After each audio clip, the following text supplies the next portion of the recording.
offering obeisances to himself. Then he said, just see how this hill has appeared in person and bestowed mercy upon us. So, please repeat. Together with the people of Raja, the Lord bowed down to this form of Govardhan hill. Thus, in effect, offering his obeisances to himself. Then he said, just see how this hill has appeared in person and bestowed mercy upon us. Purport. And it is clear from this verse that Lord Krishna has expanded himself and was appearing in his normal form among the festival goers of Vrindavan, while simultaneously manifesting himself in the great form of Govardhan hill. Thus, in his form as a child, Krishna led the residents of Vrindavan in bowing down to his new incarnation as Govardhan hill. And to all, he pointed out the great mercy bestowed by this divine form of Govardhan. Lord Krishna's amazing transcendental activities were certainly in keeping with the festive atmosphere. So, we'll get to this a little bit later on, how Krishna actually takes the form of Govardhan as we get into the pastime. But we know that Krishna has 64 main qualities. And who can name those qualities? What are they? Who can name one? Threefold deadly form.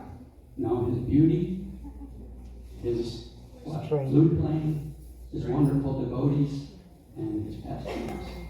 So they were going to be talking about one of those pastimes, this pastime of Govardhan hill, and it's actually one of the most famous and probably one of the favorite of many devotees.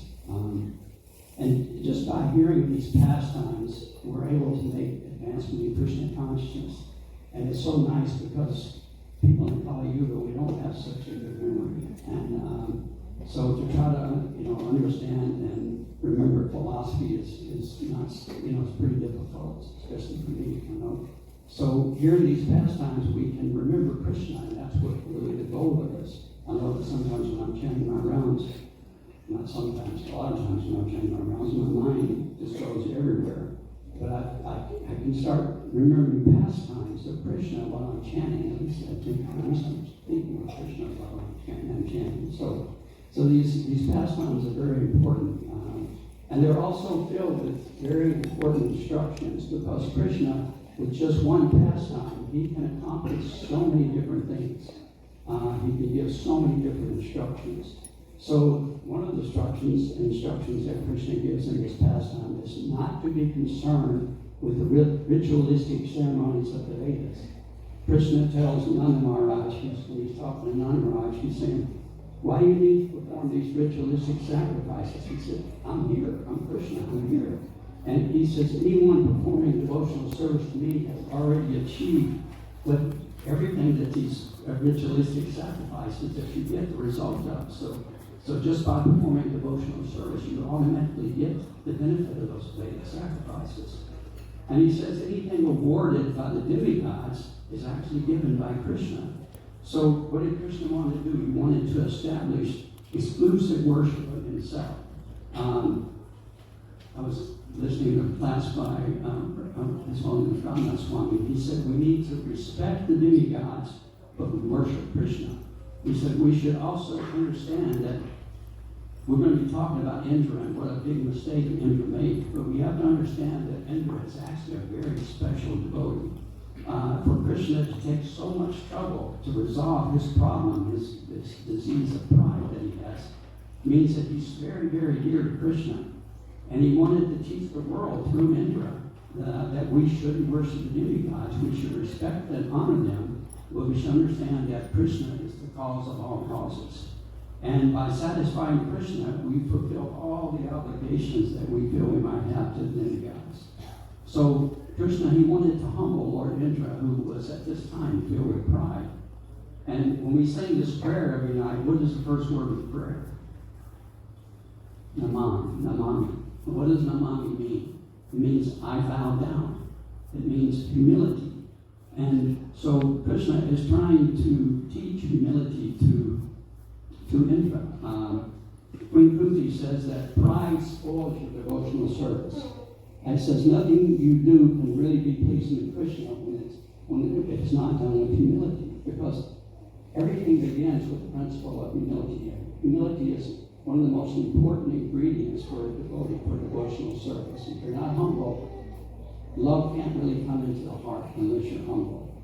So this is just some of the instructions. He also wanted to fulfill the desires of the Brajvasis. The Brajvasis, they all wanted their one wish was, can I be with Krishna 24/7? Can I always be with Krishna? So in doing this pastime, Krishna fulfilled that. Because we know that when he got up in the mornings, he was with Nanda Maharaj and Mother Yashoda. When he left during the day, he was with the cowherd boys.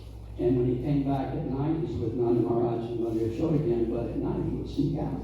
And then he would be with the gopis. So then back again with the mother and father. So everybody wanted to have Krishna 24/7. So we'll see in this pastime how that happened. And another one of the main reasons is that Krishna, he left Govardhan Hill for us to inaugurate this pastime that we're getting ready to celebrate, so that we can remember him and we can worship him. So Krishna did this for us. And when he left the hill here, he left Yamuna here, the Yamuna River, and down in the forest for us. So how did Govardhan appear in the spiritual world, in Goloka? So once, after they had the rasa dance, Krishna was sitting with the gopis underneath the padama tree. And Srimati Radharani was looking at him and thinking how beautiful my Shyam is. And so she walks up to Krishna and she said, she said, my Lord, if you're pleased with my love for you, can you fulfill a desire that I've had in my heart for a while? And Krishna looked at her and he said, I can't believe that there's a desire that I haven't already fulfilled in yours. But he said, whatever you desire. And she said, can you make an arena here by the Yamuna in Vrindavan Forest, secluded arena where we can perform our rasa dance? So Krishna said, so he sits in a yogi sitting position, and all of a sudden from his heart comes out this like little drop of water. And it looks like water and it looks like fire, but it's neither one. What it is pure love for Srimati Radharani. And when that drop of water, when that drop touches the ground, what does it do? What is the nature of prema? Prema is always expanding. So when that drop of water hit the ground, immediately it started expanding. And it expanded and expanded and expanded until finally the people in Goloka Vrindavan were getting worried. It's getting so big that we don't have a place. So what did Krishna do? He slept Govardhan. And he told him, he said, even if you're in a pure loving mood, you should never be inconsiderate of other devotees. You should always respect other devotees. So by slapping Govardhan, this is, you'll see later on when Govardhan is cursed. This was the cause of what happened in the spiritual world, I think. So this is how actually Govardhan appeared in the spiritual world. And then when Lord Brahma approached Krishna and asked him, can you come down and because the world is becoming so demoniac, Krishna turned to Srimati Radharani and he said, my dear Radha, will you please come with me? And she said, my Lord, wherever you go, I will go. She said, but what? There's no Govardhan Hill there, there's no Yamuna there, there's no Vrindavan Forest. And Krishna said, don't worry about it, we'll take all that with us. So when he came here, he brought the whole of Vrindavan with him. And so, how did Govardhan actually appear in Vrindavan? Once there was there's two actually stories. You have to understand that these pastimes of Krishna's are eternal.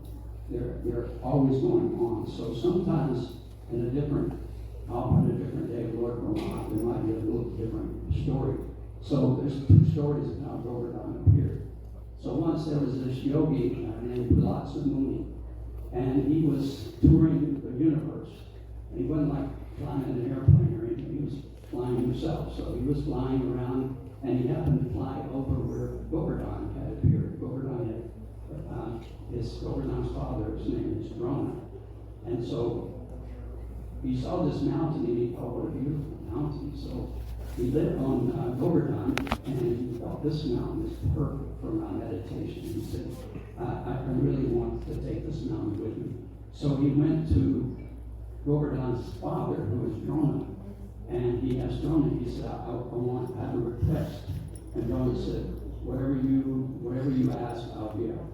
And he said, well, I really want your son to go away. I want to take your son to Kasi with me.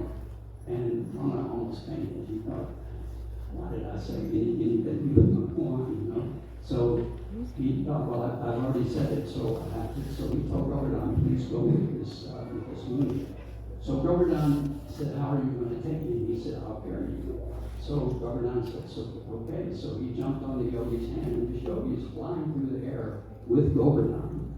And you have to understand that at that time, Govardhan was 60 miles long, 40 miles wide, and it was 16 miles high.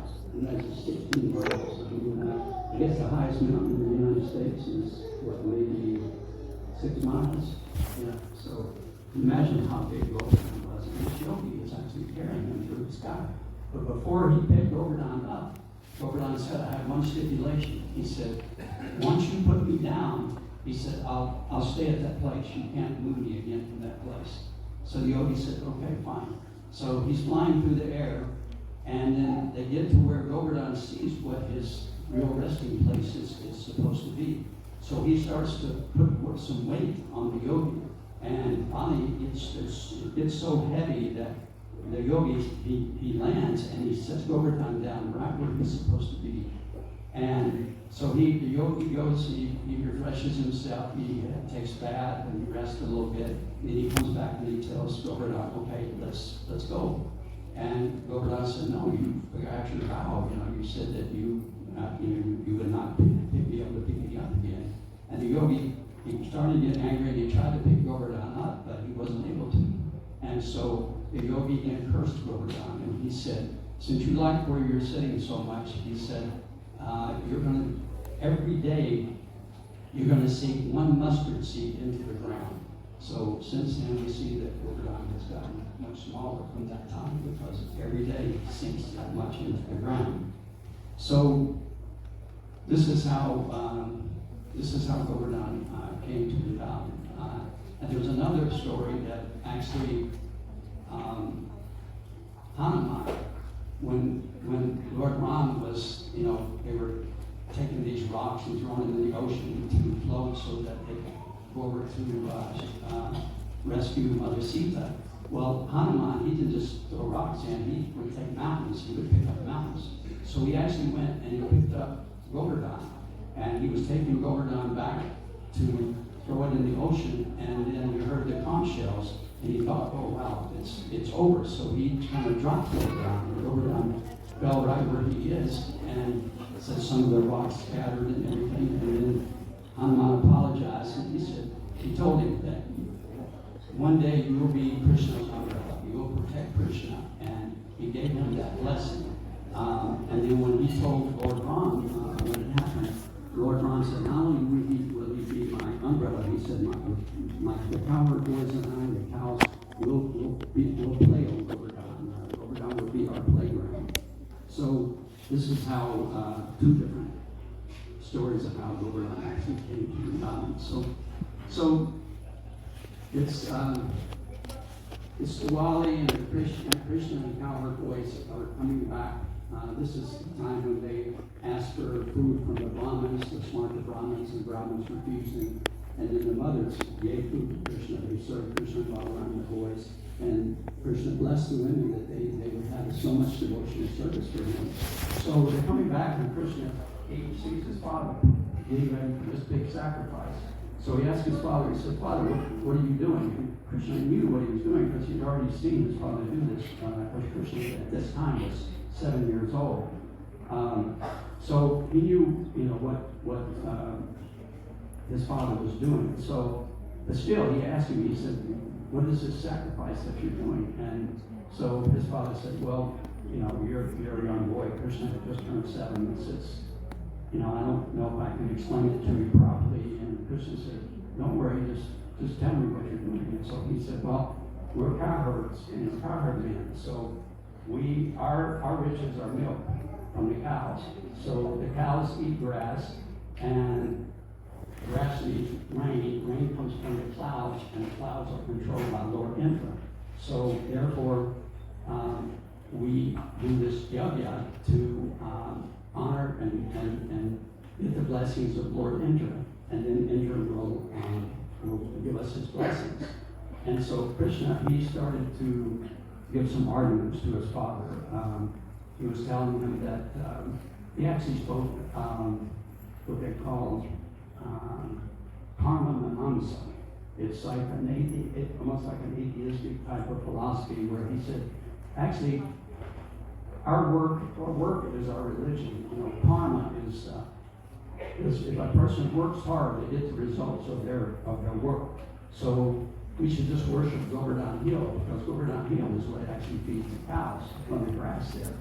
So his father said, well, we'll do a separate festival for Govardhan. And he said, Krishna said, no, we already have all this stuff here, let's do it. So some of the cowherd men also agreed with him. They said, yeah, they liked Krishna's argument, so they agreed with him. And so they started to take all the festival, all the paraphernalia and everything, and they decided they were going to worship Govardhan. So Krishna started giving them all kinds of instructions. You need to, prepare this much food. You need to do this type of thing, and so they all went back to their homes, and they were all excited about the next day they were going to have this big festival for Govardhan. And so I forgot to tell you one thing. In the Damodar pastime, when Krishna was pulling the mortar, and he pulled it between the 2 Arjuna trees, the boys were playing not too far away, and so they were watching and cheering Krishna on. Come on, you can pull it. But they were a little ways away, and so when the trees crashed down, it said it made such a loud noise that it went all the way to the heavenly planets. They heard it in the heavenly planets, because these trees were huge. So the boys, they saw Krishna, and so they came running, and this was a time when Manigriva and Nalakuvera were offering prayers to Krishna. So Krishna just froze them, put his hand up, and they froze. They could see, but they couldn't move at all. So they're trying their best to move, but they can't. So they're just looking at Krishna, and they're watching these 2 heavenly beings offering him prayers. And so Krishna, he didn't want the boys to hear any awe and reverence. He didn't, because that's what these 2 heavenly Manigriva and Nalakuvera were doing. They're offering him all kinds of prayers, saying, you're the Supreme Personality of Godhead and everything.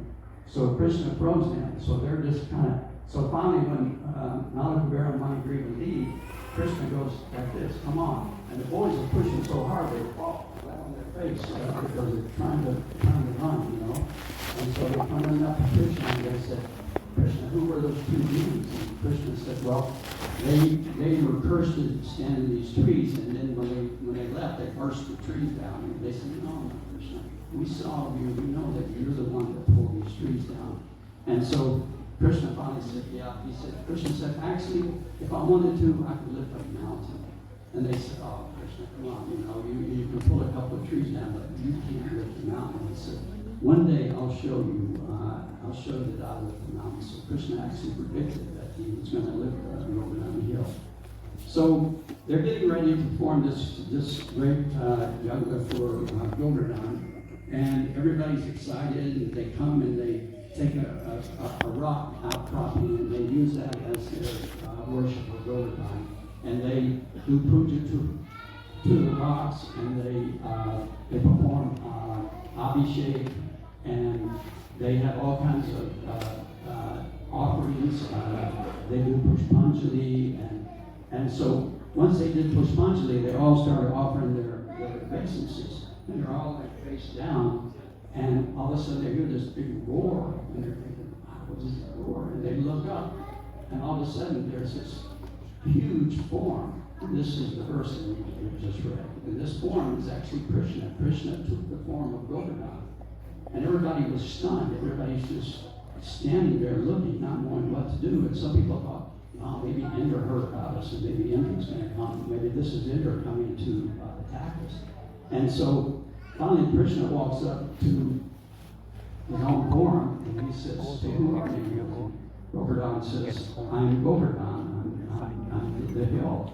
And Krishna says, well, what do you come for? And he said, well, I came to give the blessing to all of you. I want to bless all the Rajvasis. And he said, I'm not like an ordinary deity that just stands there. He said, I actually come and accept the offering. So they had this huge offering. It's called Anaku. And it was so, they said there's never been, even in the heavenly planets, as much food that was offered as at that time. You could look out, and as far as you could see, there were different types of preparations. And so Govardhan, he starts to, with his right hand, he reaches and he starts to take the food. And then he manifests many arms, and he starts just grabbing the food, and he's grabbing, and they're bringing more and more. And what does he say? Hallelujah, hallelujah. He said, give me more, give me more. So they keep trying, they go and get more and more and more, and finally all their storehouses are empty.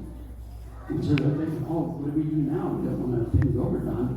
What do we do? So what happens next? If you turn to Lord Balaram gives a Tulsi root. And once he does that, then Govardhan's completely satisfied once he gives a Tulsi root. So they had this huge festival, and then they decided they're going to actually circumnavigate at Govardhan Hill. And Govardhan, he's sitting there on that outcropping, that the form of Govardhan. And so they're doing like a parikram, and then they have, everybody has a huge feast, and Nanda Maharaj, he serves all the Brahmins first, because part of Govardhan is we worship Govardhan, but we also worship the Brahmins, and we worship the cows, and that's how Krishna wanted it. He said, you take the offerings, divided into three. One part goes to Govardhan, the rest to Brahmins and the cows. But the cows, they wouldn't eat. They wouldn't eat grass, wouldn't eat anything until they said, Krishna, you have to come, and you have to stroke the cows before they're going to eat. So Krishna expanded himself into as many cows. And how many cows does Nanda Maharaj have? 900,000. Yeah. So Krishna expanded himself so that he was with each cow stroking the cow so the cows could eat. And so they had this huge festival, and then Govardhan, he left, he disappeared.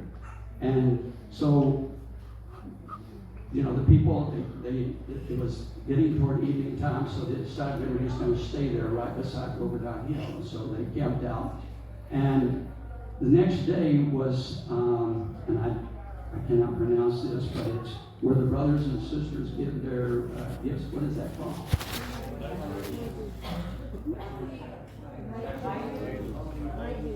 I'll take your word for it. I've got it written here, and I still can't say it.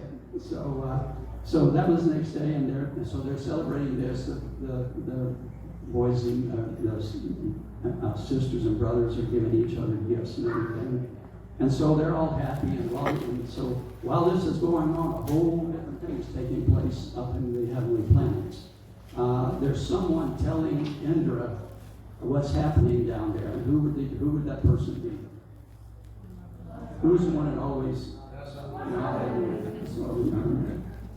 Once Krishna told told Srimati Radharani, he said, be careful, when you listen to Narada Muni, because he's really tricky. He said, so really be careful when he tells you something. So once Narada Muni showed up, and they were having this big swing festival, and Radharani was somewhere else getting ready to come. And so Narada Muni, he told Krishna, he said, remember you told me you'd give me a boon. He said, what I want to see is I want to see you and Lalita swing on the swing. And Lalita said, no, I can't swing with Krishna. Srimati Radharani's coming. And Krishna said, no, I have to please Narada. He said this is a boon I promised him.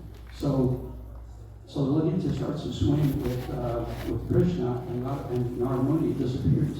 And then he shows up where Radha is. And he says, my dear Radha, what are you getting ready for? And she said, well, I'm getting ready for a swim festival. He said, no, the swim festival's already going on. And she says, what? And he said, yeah. Lalita's swimming with Krishna. So Radharani goes there, and she's so mad at Krishna and Lalita. And finally Krishna tells her, reminds her, what did I tell you about Narada? So she said she had a good laugh out of that. So she Narada tricked him again. So Narada, he's telling Indra, Lord Indra, he says, because of this young 7-year-old boy, telling Nanda Maharaj that he should worship a hill instead of you, and he's using some very disparaging words toward you. And so now they're not worshiping you, they're worshiping a hill. So Indra gets very angry. He's thinking, how can they worship on the words of some young boy? How can they worship someone else? So he calls for the Sampataka clouds. And these clouds are not like the clouds we're probably going to see here in the next day or so. They're going to pour some rain down. These are the clouds that come at the time of destruction. These are clouds that flood the whole universe, flood the whole world. And so they're celebrating this festival, and all of a sudden these dark clouds come. And all of a sudden it starts to rain, then it starts to pour down. And then it's like raining like rivers coming down, and it starts to hail. And the Rajvasis are not sure what to do, and they run to Nanda Maharaj. And Nanda Maharaj is saying, tell the Mother Yashoda, take the ladies and the kids and go to some high ground. But it's too late. The only place they could go to is Nanda Maharaj's his palace. So they're asking Nanda Maharaj, please help us, what can we do? And so then finally they turn to their only shelter, they turn to Krishna. And they ask Krishna, please, Krishna, save the cows, please save them and save us. So Krishna says, don't worry. He says, I can pulverize this anyway. He said, he's no match for me. Don't worry, I'll protect you. He tells them to go to Govardhan, and there's caves there. So take shelter in the caves. And these were not just caves. The caves in Govardhan are like beautiful. They're beautiful resting places. They're lighted with like different gems and everything. So anyway, they go there, and they're in the caves. And so Krishna, he goes to, and he and the boys, he sees these boys sitting under a kadamba tree. So he goes, there's Stopa Krishna there, there's Sridham, there's different copper boys. And so they're saying, hey Krishna, you're the one that got us in this mess. You're the one that wanted us to worship Govardhan, and so now what are you going to do about it? And Krishna says, well, I have a plan. He said, what protects people from the rain? What does it protect people from the rain? An umbrella.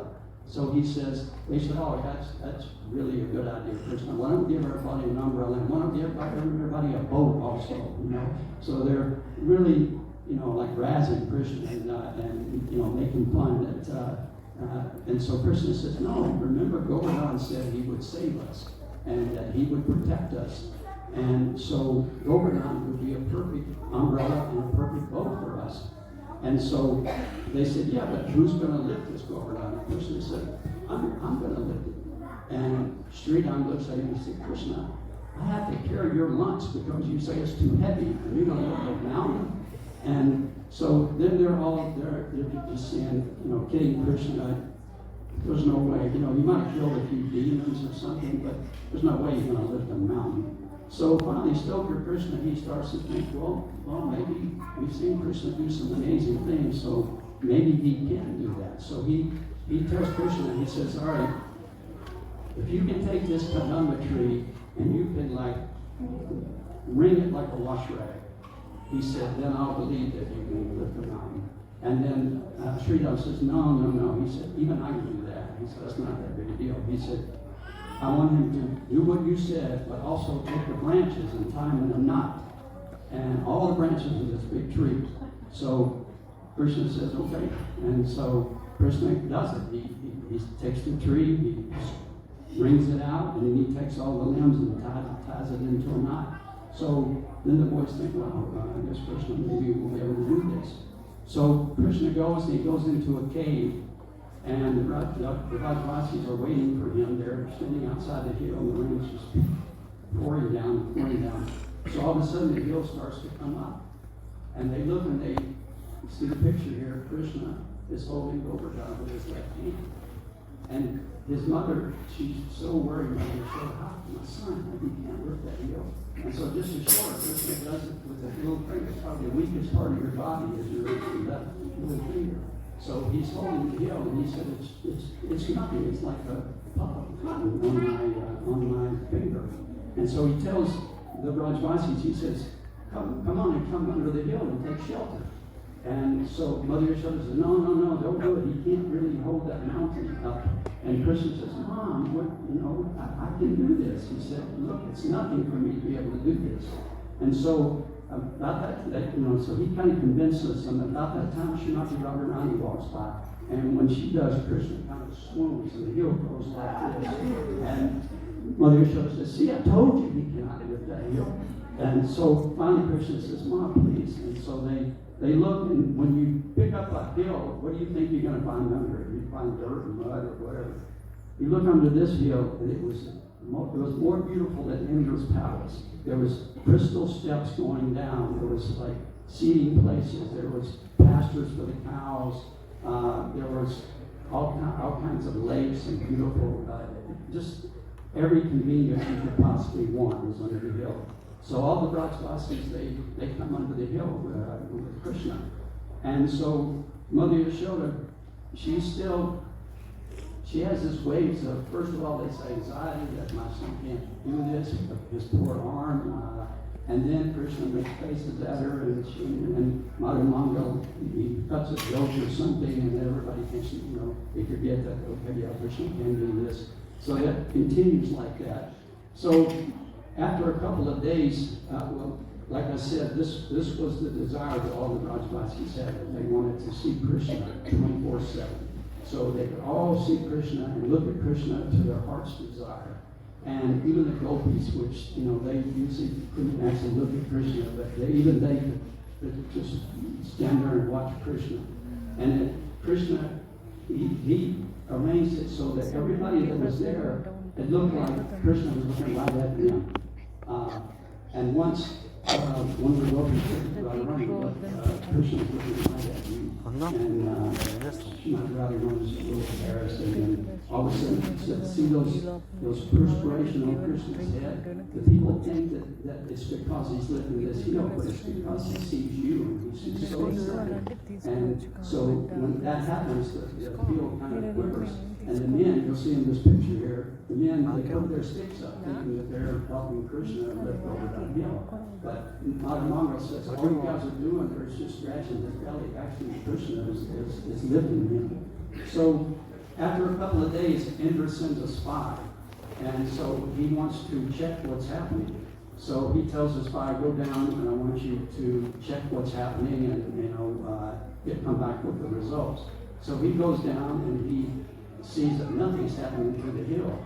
As soon as Krishna touched that hill, not one leaf, nothing happened to the hill. Even when a thunderbolt hit it, nothing could hurt the hill. And so he goes back to tell Indra. He says, the hill is fine. He said, nothing's happening. There's not even he said the hill actually has extended himself so high that it's gone above the Samprataka clouds, and all the animals are up there playing on top of the hill, and they're in the sunshine. And he said, so the hill is fine. He said, and Indra said, what about the people? He said, well, I don't see any people. So Indra said, yeah, at least I've destroyed the Rajvasis now, So he's kind of, real happy that he's done that. So, but he tells them, the clouds, keep pounding that hill. I want you to punish that hill. Keep pounding it and pounding it. So they keep doing that, and so time goes along, and then finally, after about 3 or 4 days, Lord Indra, he sends another spy. And so this spy, he goes down and he actually looks under the hill. And he sees everybody's, there's so much in bliss, everybody's enjoying themselves. Mother showed us, telling Krishna, you need to eat. What is tambula? She's offering tambula. What is tambula? Like pine? Oh, it's like a leaf. So she keeps trying to get Krishna to eat this, and Krishna's saying, no, Mom, I'm fine. And so finally, Sriram grabs it and he pushes it in Krishna's mouth. And so Krishna's eating this tambula, and she's constantly worried about, she's massaging his hand. She's so worried that Krishna's, he's lifting this huge hill. And then Krishna starts to play his flute. He's lifting the hill with his hand, he's playing with his hand. And so Stoker Krishna says, Krishna, don't play the flute. He says, what happens when you play the flute is that hills melt. He said, stones melt, and we don't want Govardhan melting on top of us. So quit playing the flute, and he grabs the flute out of Krishna's hand. And then Krishna, Mother Margot says, don't worry, Govardhan knows, and so he gives the flute back to Krishna. And so then after, like this slide comes down, and so he saw what was going on under the hill, and he was so enamored that he thought, I'm going to hang around for a little while. So he stayed there for a little while, watching what was going on under the hill.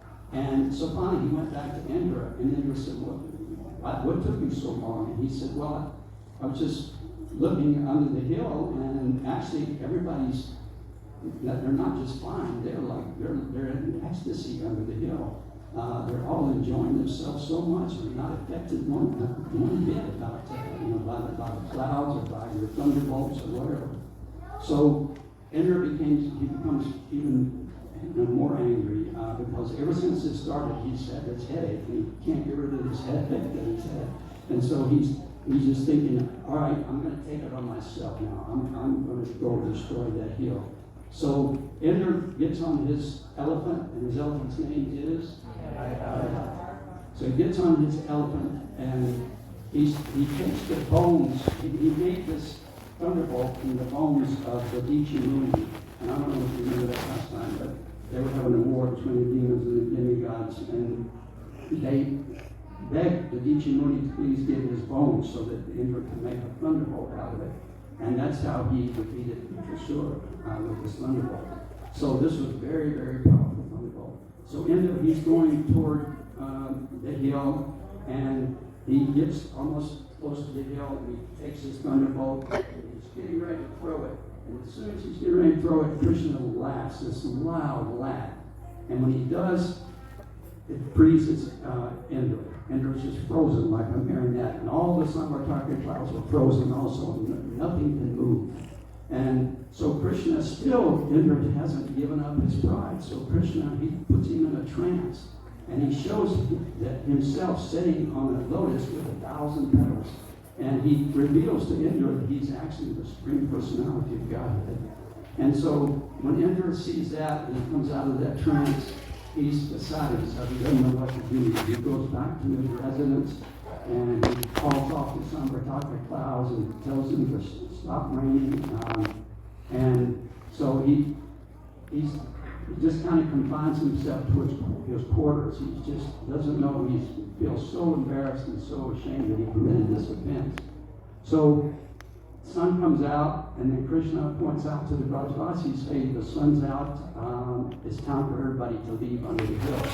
And so nobody wants to go because everybody's looking at Krishna and they don't really want to go. The first ones to go are the gopis. But those gopis they're so concerned about Krishna and lifting the hill, they think the sooner we get out, the sooner Krishna can put the hill down. And so then everybody else leaves except the cowherd boys and the cows. And the cowherd boys tell Krishna, hey, let us hold the hill for a little while. So they put their sticks up, and Krishna says, no, it's okay. And they say, no, let us take the weight off. You've been holding it for 7 days. So Krishna, he smiles, and he lets a little bit of the weight of the hill come down on the cowherd boys, and they all faint. And so then Krishna, to keep from embarrassing them, he wakes them up, but they don't remember what happened. So they weren't really embarrassed by what happened. So then everybody leaves except the cows. The cows don't want to go. So they have to come in and they have to herd the cows out. And then finally, Krishna's under the hill by himself, and he's actually enjoying this. He and Govardhan are there. And so Krishna puts the hill down, he goes back out of the cave, and when he does, everybody runs toward Krishna, and they're congratulating him, thanking him. Mother Yashoda's like says she gives him 100 hugs and 100 kisses. Nanda Maharaj is stroking his head, and all the Raja, it like revives itself. All the bushes that were blown before Krishna picked up the hill, they all blossomed again. Everything dried up. Everything was back the way it was before Indra even started his attack. And everything was back to normal except for Indra. Indra would not come out of his quarters. He didn't know what to do, and so he thought, well, the only recourse I've got is to kill myself. I have to commit suicide. So his spiritual master, who's the spiritual master of the demigods? So he knows what Indra's thinking, and he comes in and he chastises Indra. He says, how can you think that by killing yourself that's going to, solve any of your problems? And Indra said, well, I don't know what to do. And he said, well, you go to Lord Brahma. Lord Brahma is very intelligent. You go to him and seek his advice. So Indra goes to Lord Brahma, and he tells him what he did. And when Lord Brahma hears what Indra did, he said, there's nothing I can do for you. He said, this is such a serious offense. He said, I can't help you. And so Indra thinks, okay, I guess, like I said, my only recourse is to kill myself. And so then Lord Brahma, he takes pity on Lord Indra, and he tells him, he said, by worshiping the cows, and by feeding the cows and worshiping them, Krishna will forgive your offenses. So he says, go to Surati cow, Mother Surati, and offer your obeisances to her, worship her, and ask her what you should do. So he does that. He goes to Surati cow, and so he tells her what happened, and so she says, well, you need to go, and you need to put in the humility. You need to go, and you need to prostrate yourself in front of Krishna, beg for his forgiveness. And you know how when you don't want to do something, and you have a friend, you say, hey, can you go with me? Can you help me? Well, he says that Indra tells Swami, can you go with me and help me on my behalf? And so they do. They go to Govardhan. And so Krishna, he's walking around. He's kind of told cowherd boys to go herd the cows, and he's walking around Govardhan. And there were some places where, before he touched the hill, that were damaged. So he's repairing those places. And he sees Surabhi cow and Indra above him. He just ignores him. And he sits down and he starts playing his flute. And when he does that, Surabhi cow says, okay, now you go and offer your obeisances to Krishna. And so he gets on his elephant. She says, no, leave your elephant here. You walk down and you offer your obeisances. So Indra does. He goes down and he prostrates himself before Krishna. And so Krishna's asking, he said, how, being my devotee, how could you possibly think about killing my cows and killing my devotees? And Indra said, well, it was all due to pride. And he said, well, my devotees do come proud sometimes, but their intelligence corrects that. And he said, how could you do such a thing? And he said, well, it says, the scriptures say, anger, when you get angry, you lose your intelligence. He said, so I became so angry, I lost my intelligence. And Krishna just continued to really more and more. And finally, so Surabhi cow comes and she kind of mediates on Lord Indra's behalf. And so finally, Krishna, to most degree, forgives Lord Indra. And then Surabhi cow says, Krishna, Lord Indra is supposed to be our protector, but we don't see him that he can protect us. He tried to kill the cows. So we want you to be our protector. We know that you're our ultimate shelter. So therefore, we want to do a coronation. We want to coronate you with water from the Ganges and the milk from Surabhi cow. And so Krishna agrees. And she said, from now on, we want to call you Govinda. We want to call you Govinda, protector of the cows. So Krishna agrees. And so Then he tells Andrew, okay, go back and take up your heavenly duties. Just don't let your false ego come out. And so Robbie, Cal, and Andrew leave. And that's kind of like the end. And so we know that Govardhan is actually, as I said, Krishna himself. And devotees, they take stones from Govardhan, just like we saw in the altar here, and they worship him as Krishna. When Chaitanya Mahaprabhu, when he came to Vrindavan for the first time, that he saw Govardhan, and he cried, he wept with ecstasy, and he embraced in Govardhan, and he took a stone, and he actually worshipped a stone, and he carried it around his neck. But Govardhan is, what is another name for Govardhan? What did Srimati Radharani call Govardhan? And he's the best of all devotees. And this is what the gopis, actually, Srimati Radharani, this is what she called Govardhan, and he was the best of all devotees because he gave his whole body for the service of Krishna. And so we learn from this that Govardhan, we can please Krishna better by serving his devotees rather than trying to serve Krishna directly. Srila Prabhupada says that Govardhan knew the secret of how to please Krishna by pleasing his associates. And because we say Govardhan, he gave his whole body, he gave everything else, not only for the service of Krishna, but also for his devotees.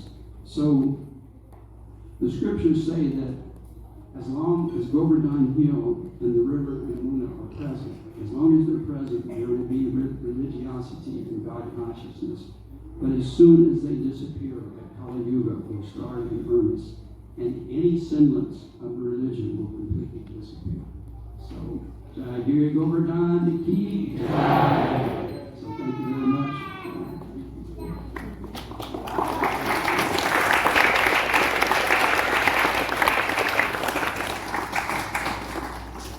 His Grace Chaitanya Ki Jai.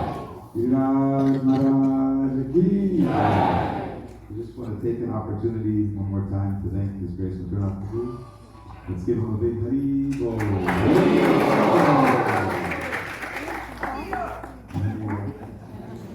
But I'm very happy. I just want to mention how grateful I am and how grateful we are to have the senior disciple of Krishna Maharaj here in the community who have been serving for so many years. Chaitanya Prabhu, we have Mother Nadine also here in Kanpur, my mother.